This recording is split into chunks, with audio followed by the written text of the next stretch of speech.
کفر کا فتویٰ تو سب کو دیا جاتا ہے، مگر سب سے زیادہ زور ہے جناب ابو طالب، وہ صرف اس لیے کہ یہ علی کے باپ ہے۔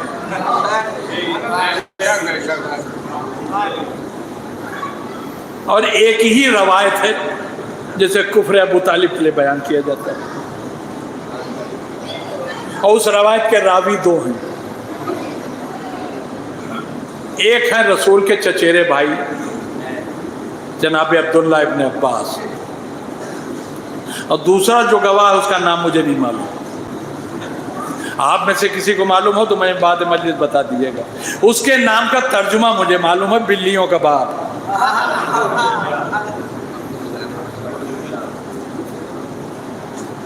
یہ دونوں گواہ ہیں، اور ان کی جو عمر تاریخ میں ملتی ہے اس وقت جس وقت انہوں نے گواہی دی،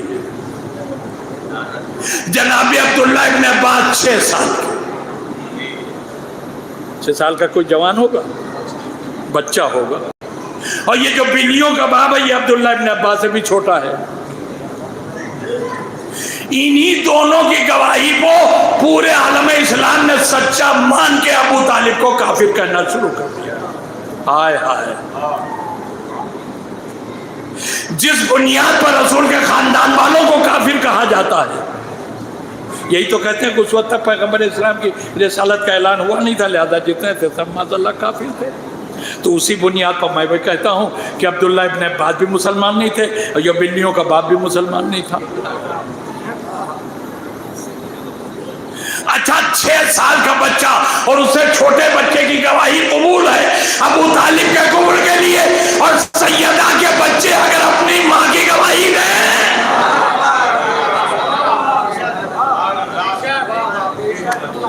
اچھا اب انہوں نے گواہی جو دی وہ بھی سنیے ذرا، کیا مزیدار گواہی ہے۔ کہتے ہیں جناب ابو طالب کا آخری وقت تھا، ہم نے خود اپنی آنکھوں سے دیکھا کہ پیغمبر اسلام نے اپنے چچا کے کان میں کہا چچا کلمہ پڑھ لیجئے، ہم آپ کی شفاعت کرا لیں گے۔ تو جناب ابو طالب نے کیا جواب دیا؟ ابو طالب نے کہا بھتیجے مجھے کلمہ پڑھنے کی ضرورت نہیں ہے، اس لیے کہ میں اپنے باپ دادا کے دین پر ہوں۔ ارے کہاں سو رہے ہیں؟ ابو طالب نے کیا کہا؟ میں اپنے باپ دادا کے دین پر ہوں، اور باپ دادا دفن جنت معلیٰ میں۔ اس کا مطلب ابو طالب نے بتا دیا دنیا مجھے کافر نہ سمجھے، میں پیدائشی صاحب ایمان ہوں، کہ میرے لال مجھے کلمہ پڑھنے کی ضرورت نہیں ہے، میں اپنے باپ دادا کے دین پر ہوں۔ یہ ان دونوں کا بیان ہے کہ رسول اللہ نے ان کے کان میں کہا کلمہ پڑھ لیا، تو انہوں نے یہ جواب دیا۔ اب ایک بات میں آپ سے پوچھتا ہوں، کوئی کسی کے کان میں بات کیوں کہتا ہے؟ مقصد کیا ہوتا ہے؟ مقصد یہی تو ہوتا ہے کہ کوئی اور نہ سنے۔ یہ اتنے شاطر بدماش تھے کہ نبی کی مرضی تھی کہ کوئی نہ سنے، مگر انہوں نے سنا۔ تو جو مرضی رسول کے خلاف گواہی دے اس کی گواہی قبول ہے، اور جس کی گواہی رسول کی گواہی ہو اس حسن حسین کی گواہی قبول نہیں۔ تو ظاہر سی بات ہے نبی نے تو بڑے آہستہ سے اپنے چچا کے کان میں کہا ہوگا، اگر کہا تو آہستہ سے کہا ہوگا،